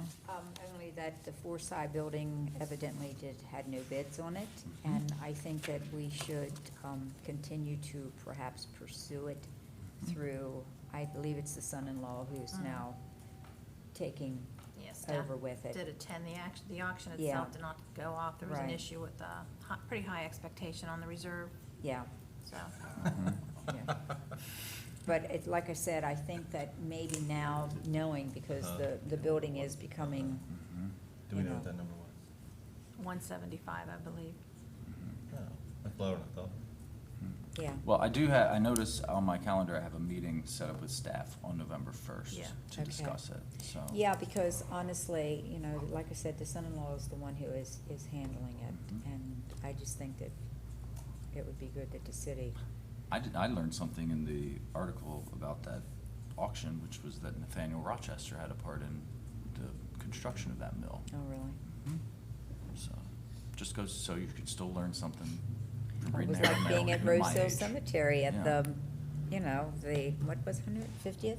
150th? What was it? 150th. Lou, you should have mentioned that. Yep, and I'm glad you mentioned that. It was. It was a real- good thing, you can finish it. It was a real pleasure to welcome the governor to Hagerstown. I wasn't able to make the cabinet meeting, but I understand that was very well attended and Yes, it was was. very informative for those who attended. I was able to join the governor at Bester Elementary School later in the afternoon to celebrate the On Track program, and to, really the point of which is to get these kids thinking about their futures and their careers and how education is such a crucial part of that. And then went over to Rose Hill Cemetery to celebrate the 150th anniversary. And, you know, I just have to say that it was really nice to have the governor here, and I think Senator Serafini had the best introduction of him in terms of, you know, just being a real down-to-earth, guileless person. You know, I think that really comes across anytime But it was a you pleasure have a chance to meet taking him. him on a walking tour of downtown and through Barbara Ingram. It was very positive. Mr. Munson? Yeah, I will make this comment about the Forsyth building.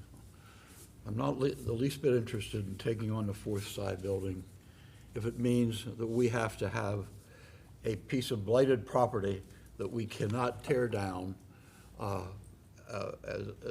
a result of some sort of historical,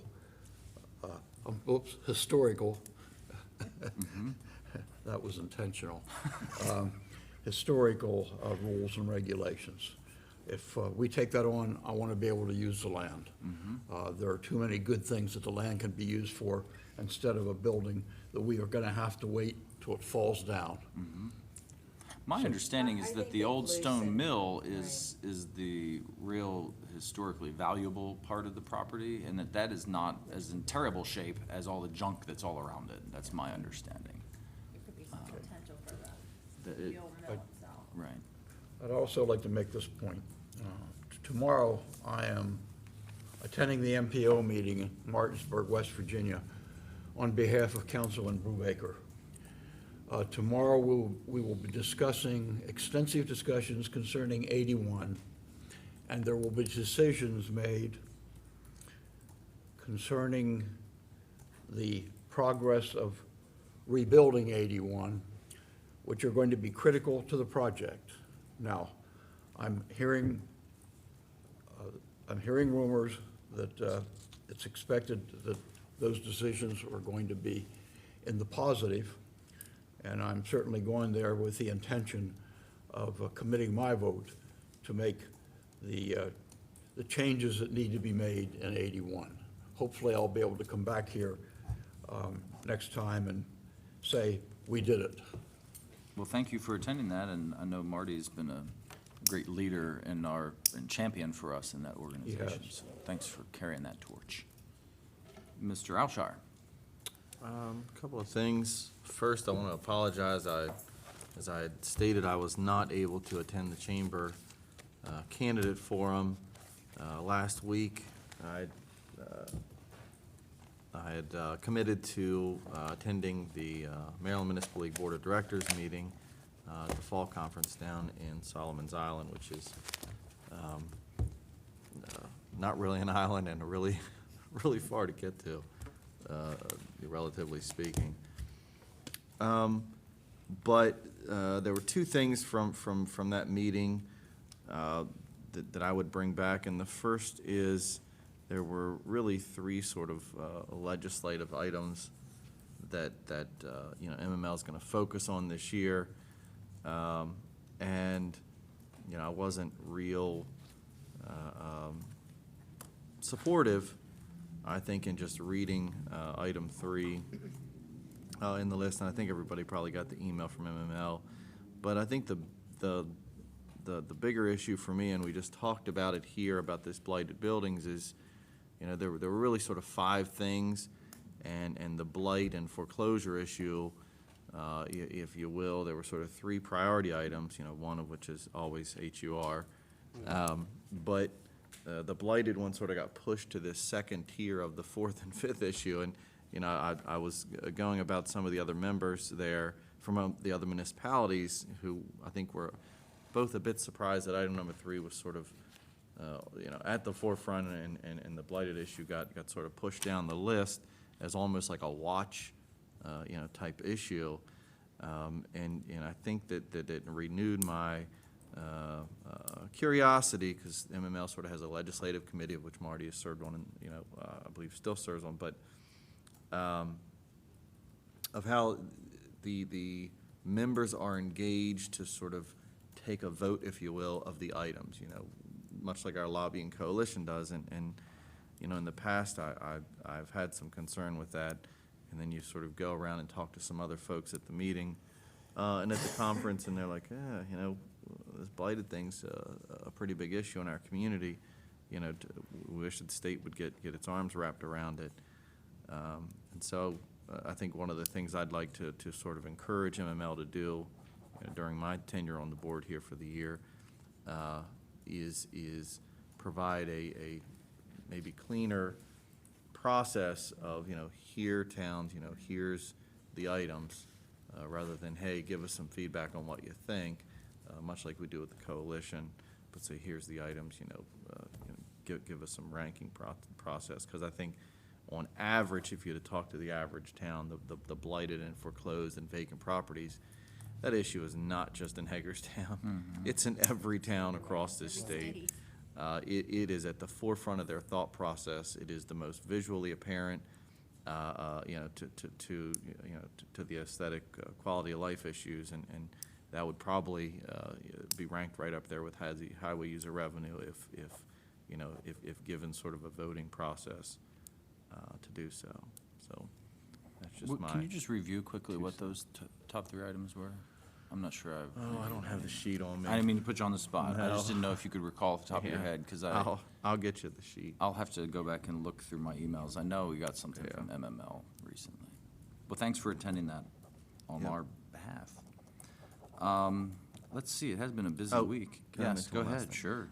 And I've already notified the Herald Mail, and the reality is you just can't do everything all the time.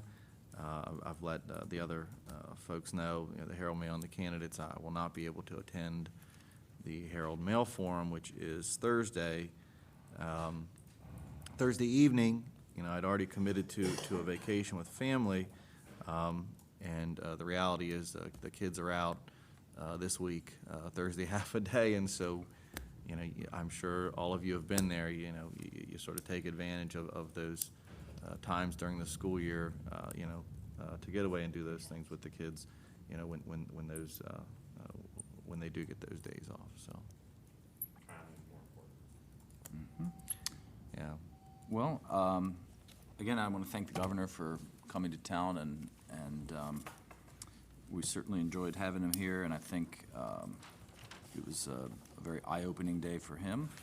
I wanted to congratulate the On Track folks for doing their FAFSA frenzy. I think I was told at least 50 folks were able to completely fill out the FAFSA, and this is the first time this year that you can complete the FAFSA, the free application for federal student aid, prior to the new year, because they're able to use old tax information and import it directly from the IRS. So it was a new process this year, but I wanted to congratulate them on that.